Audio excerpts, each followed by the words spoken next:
Fears of a conflict in Iran following tensions with the US over its nuclear power policy contributed to a near 5% increase in Brent crude overnight, pushing prices above $70 a barrel at one point today, which is the highest since early April. It followed a rare warning from the UK Navy to mariners about access to an important shipping route south of the country called the Strait of Hormuz. Now, that is a strait that is controlled by Iran. And because we're talking nearly 20% of global oil supply is transited through that key waterway, it immediately raises alarm bells that could we see some level of violence or escalation in the region. Currency moves will also influence the impact on the petrol price, however, because oil is sold in US dollars. CommBank expects the Australian dollar to rise to 67 US cents by the end of the year.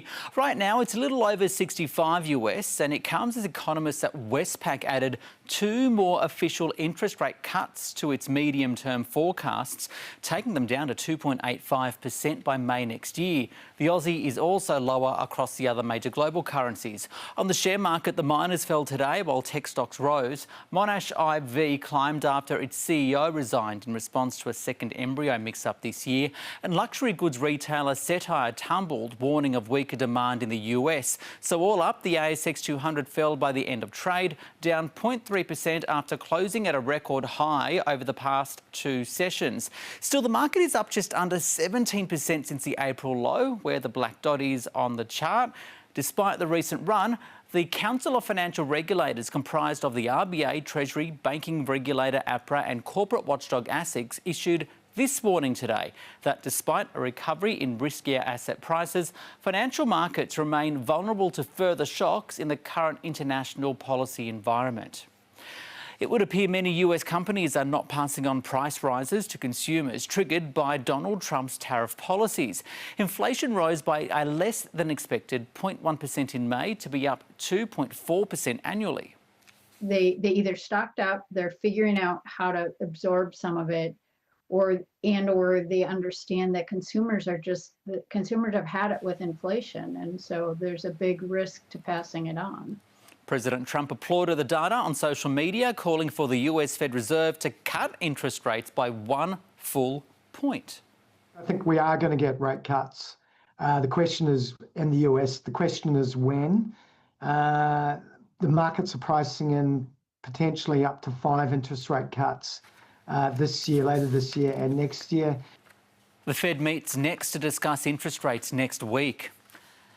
ASIC has joined regulators from 5 other countries in a global crackdown on so-called finfluencers who unlawfully offer financial advice online and often on social media.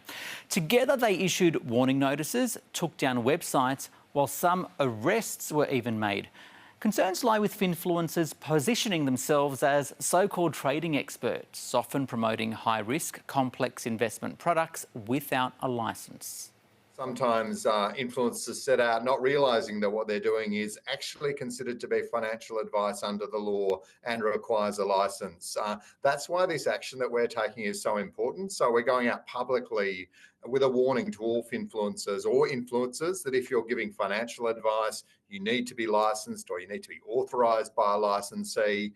We're also writing directly to 18 people that we've identified who might be involved in this sort of conduct to put them on notice that they need to be checking that what they're doing is in line with the law.